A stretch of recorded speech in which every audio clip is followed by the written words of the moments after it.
ஹைங்க வணக்கம். சௌச்சௌ கூட்டு செய்ய போகிறோம். அதுக்கு நான் பாசிப்பருப்பு 1 கப்பு, துவரம்பருப்பு 1 கப்பு ரெண்டுத்தையும் எடுத்து ஊற வச்சுருக்கேங்க. அதில் வந்து மிளகாய் பொடி, பூண்டு, பச்சை மிளகாய், வெங்காயம், நான் ஒரு 3 தக்காளி அளவுக்கு பொடியாக நறுக்கி வச்சுருக்கேங்க. ஏன்னா தக்காளி கொஞ்சம் நிறைய போடுவோம். ஒரு பெரிய சௌச்சௌ பொடியாக நறுக்கி போட்டிருக்கேங்க.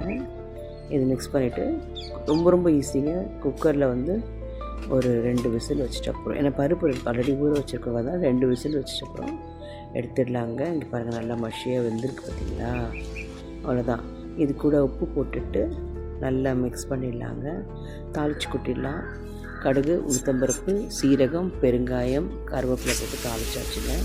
தாளிச்சிட்டு அடுப்பில் இந்த கூட்டு வச்சுட்டு சும்மா ஒரு பபிள் வர வரைக்கும் இருந்துட்டு அப்புறம் இறக்கிடலாங்க. ரொம்ப டேஸ்ட்டாக இருக்கும்.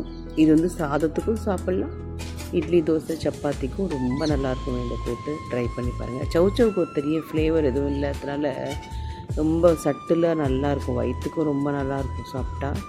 அடுத்து சக்கரவள்ளி கிழங்கு வறுவல் பண்ணுறாங்க. கடுகு, உளுத்தம்பருப்பு தாளிச்சிட்டு கருவேப்பிலை, குட்டியாக சக்கரவள்ளி கிழங்கு கட் பண்ணிவிட்டு வச்சுருக்குறேங்க. இதில் வந்து மிளகாத்தூள், மஞ்சள் தூள், கொஞ்சமாக பெருங்காயங்க, இது மட்டும் தான் இதில் ஆட் பண்ண போகிறோம். வேறு எதுவும் மசாலா கிடையாது. போட்டு சக்கரவள்ளி கிழங்கு போட்டுடலாங்க.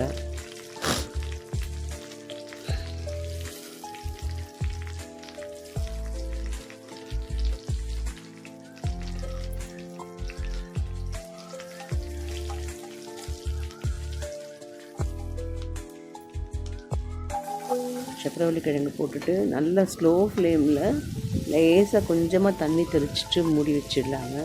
அதுக்கப்புறம் கொஞ்சமாக கடலை மாவோ இல்லை அரிசி மாவோ ஏதோ ஒன்று தூவிட்டு ஸ்லோ ஃப்ளேமில் வச்சு ரோஸ்ட் பண்ணால் நல்லா கிறிஸ்பியாக முறுமுறுன்னு நல்லா இருக்குங்க. டேஸ்ட்டாக இருக்கும். அந்த இனிப்புக்கு அந்த காய் வந்து இனிப்பாக இருக்கும் இல்லையா, அதை பேலன்ஸ் பண்ணுற அளவுக்கு மிளகா அப்படி நிறைய சேர்க்கணும். இந்த கூட்டு கூட இந்த பொரியல் ரொம்ப நல்லாயிருக்குங்க சாப்பிட்றதுக்கு.